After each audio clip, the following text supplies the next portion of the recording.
तो चलिए दोस्तों, आज का हमारा टॉपिक है चाल कुंडली गैल्वेनोमीटर।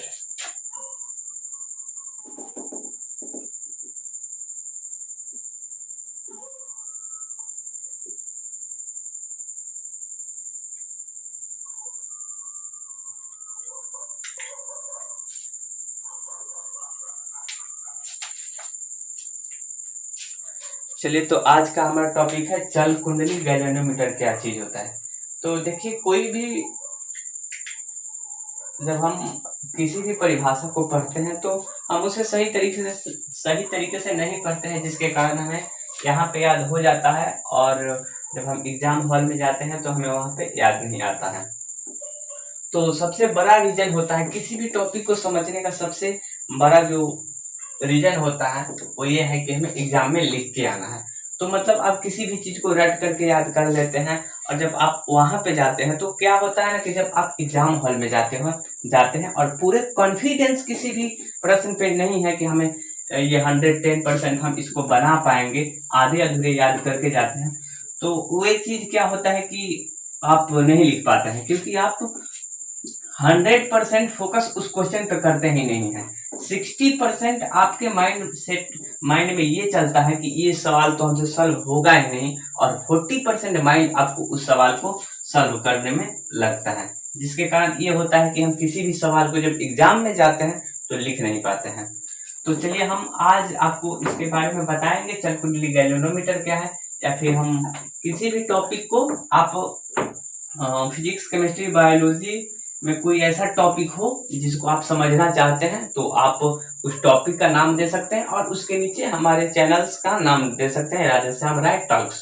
उस टॉपिक को आपको इतना तो मतलब मैं बोल दूं कि किसी भी टॉपिक को, जिस टॉपिक को आप समझना चाहते हैं उसको आप हमसे मतलब हमारे चैनल पे आकर देखें, तो इतना मैं आपसे कह देता हूँ कि वो चीज आपको दिखाई तो जरूर देने लग जाएगा। चलिए, अभी हम चाल कुंडली गैल्वेनोमीटर के बारे में बात करते हैं।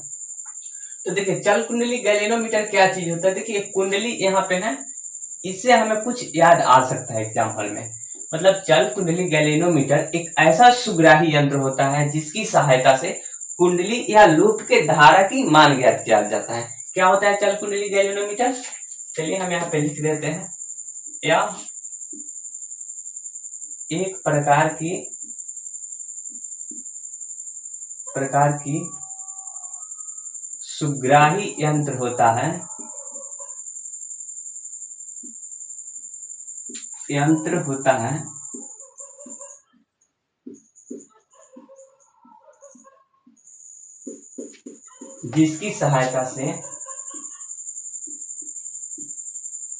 जिसकी सहायता से लूप या कुंडली में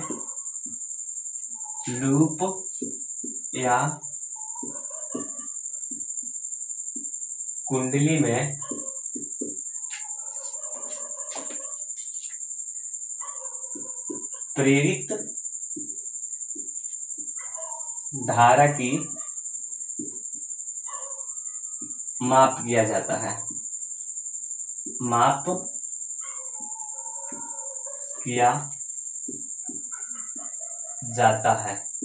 देखिए, हमने यहाँ पे लिख रखा है चाल कुंडली गैल्वेनोमीटर क्या चीज होता है। तो आप जैसे एग्जाम हॉल में गए तो आपको ये कुंडली देखते ही आपको पता मतलब एक ऐसा फीलिंग आने लगेगा कि चाल कुंडली गैल्वेनोमीटर एक ऐसा सुग्राही यंत्र होता है जिसकी सहायता से कुंडली या लूप में प्रेरित धारा जो होता है उसके मान को ज्ञात किया जाता है। क्या होता है चाल कुंडली गैल्वेनोमीटर?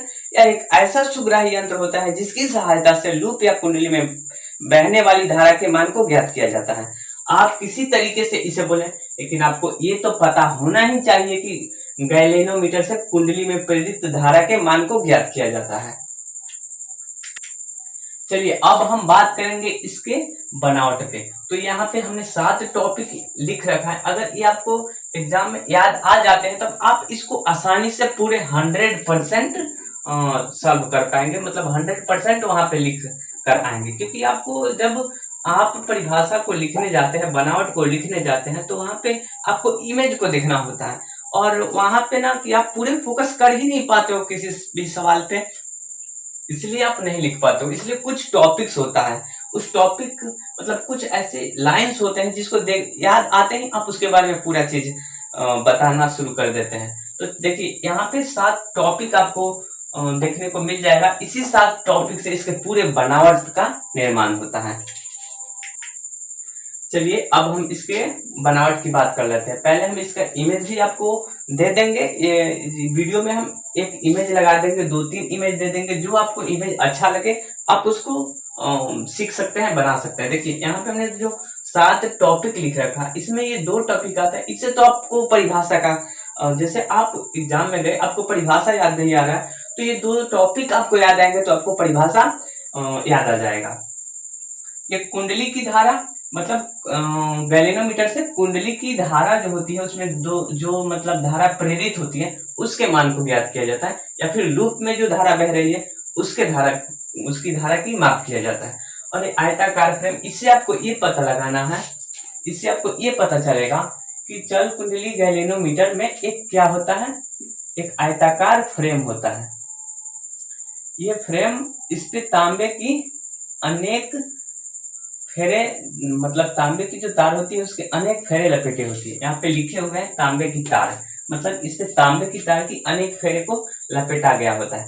और ये क्या होता है कि इसको फास्फर ब्रांच की पत्ती से लटकाया गया होता है।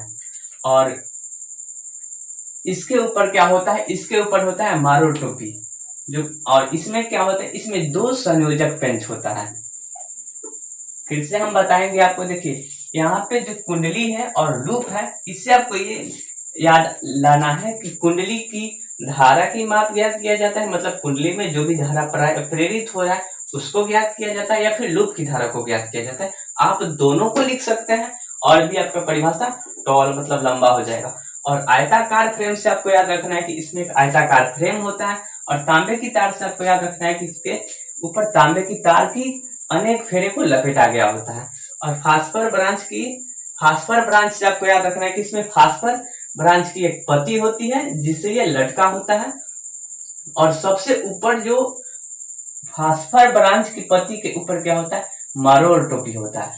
और संयोजक पेंच से आपको याद रखना है कि इसमें 2 संयोजक पेंच होता है। अब हम इसके इमेज को भी बता देंगे, आप और भी अच्छे तरीके से समझ जाएंगे। देखिए कभी भी आप कॉन्फिडेंस में ही किसी भी सवाल को याद कीजिए, वरना आप एग्जाम में जब आप जाएंगे ना तो आपकी कॉन्फिडेंस लेवल इतनी लो हो जाएगी कि आप सॉल्व नहीं कर पाते हैं।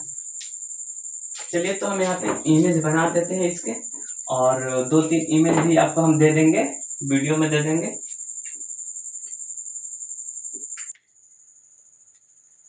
तो आप देख सकते हैं कि हमने यहाँ पे इमेज को बना रखा है। और फिर से मैं एक बार रिपीट करना चाहूंगा कि चल कुंडली गैलेनोमीटर एक ऐसा सुग्राही यंत्र होता है जिसकी सहायता से कुंडली की धारा की माप ज्ञात किया जाता है। मतलब जो भी कुंडली में धारा प्रेरित हो रहा है, बह रहा है, उसके मान को ज्ञात किया जाता है। एक ऐसा यंत्र है ना जिससे किसी भी कुंडली में धारा जो बह रही है उसके माप किया जाता है।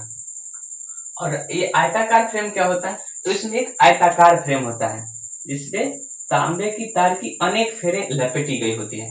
और इसमें क्या होता है, ये 2 चुंबक के ध्रुव होते हैं, N और S। ये आपने जो चुंबक पढ़ा होगा उसमें आपने देखा होगा कि इसमें 2 ध्रुव होते हैं, एक N होता है और दूसरा S होता है। तो वही चीजें यहाँ पे चुंबक की 2 ध्रुव है, यहाँ पे लिखे भी है चुंबकीय ध्रुव खंड। ये चुंबक की जो ध्रुव होता है इसके बीच में क्या होता है, फास्फर ब्रांच, इसके बीच में आयताकार फ्रेम होता है जिसके ऊपर तांबे की तार की अनेक फेरे को लपेटा गया होता है। और ये क्या होता है कि फास्फर ब्रांच की जो पत्ती होती है उसी से ये लटका होता है। देखिए फास्फर ब्रांच की पत्ती है और इसी से ये लटका हुआ है। इसमें यहाँ से आप देख सकते हैं क्या, मारोड़ टोपी, मतलब ये मारोड़ टोपी से लटका हुआ है। और संयोजक पेंच से आपको क्या याद रखना है, इसमें 2 संयोजक पेंच होते हैं, पहला होता है T1 और दूसरा होता है T2। तो हम आपसे उम्मीद कर सकते हैं कि आप इस फोटोज को याद रख सकते हैं जिससे कि आप इसकी बनावट को लिख सकते हैं। और यहाँ पे इन 2 चीजों से आपको परिभाषा बना लेना है। मतलब जैसे आपने एग्जाम में गया और ये 2 चीज आपको दिखाई देते ही आप पूरे कॉन्फिडेंस में आओगे और परिभाषा पूरे सही तरीके से लिख दोगे।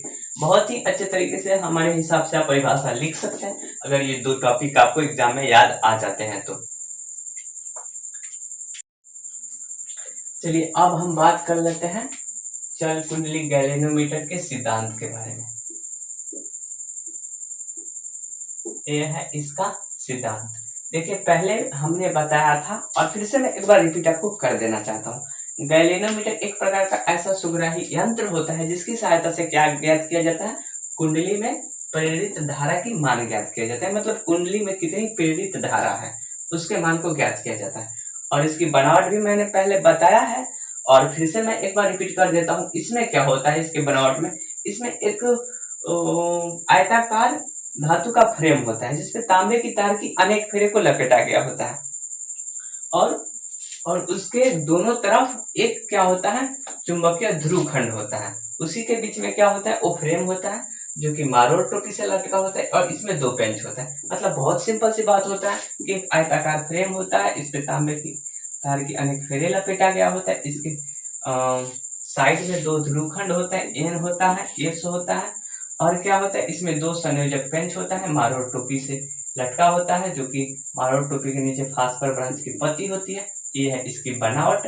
और अब हम इसके सिद्धांत की बात करते हैं। जब कुंडली में धारा प्रवाहित होती है तब इस पर बल युग्म का आघूर्ण आरोपित हो जाता है जो क्या करता है, धारा के माप में सहायता प्रदान करता है।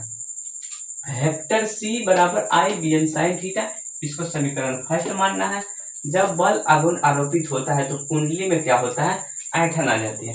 जब बल आघूर्ण आरोपित होता है तब कुंडली में ऐंठन आ जाती है जो C फाई के बराबर होता है। अर्थात वेक्टर C बराबर C फाई आई बी एन साइन फाई। इस प्रकार से फाई आई के समानुपाती होता है। देखिए सिद्धांत में मैंने क्या बताया, जब कुंडली में धारा प्रवाहित होती है तब इस पर बल युग्म का आघूर्ण आरोपित हो जाता है जो धारा की माप में सहायता प्रदान करता है। धारा की माप में क्या सहायता प्रदान करता है, जो होता है ना, यहाँ से आप देख सकते हैं जब इस पर बल युग्म का आघूर्ण आरोपित होता है तो ये धारा के माप में सहायता प्रदान करता है। वेक्टर C बराबर आई बी एन साइन फाई, इसको समीकरण फर्स्ट मानना है। जब बल आघूर्ण आरोपित होता है तो कुंडली में ऐंठन आ जाती है जो C फाई के बराबर होता है। अर्थात वेक्टर C बराबर C फाई आई बी एन साइन फाई, इस प्रकार से फाई आई के समानुपाती होता है।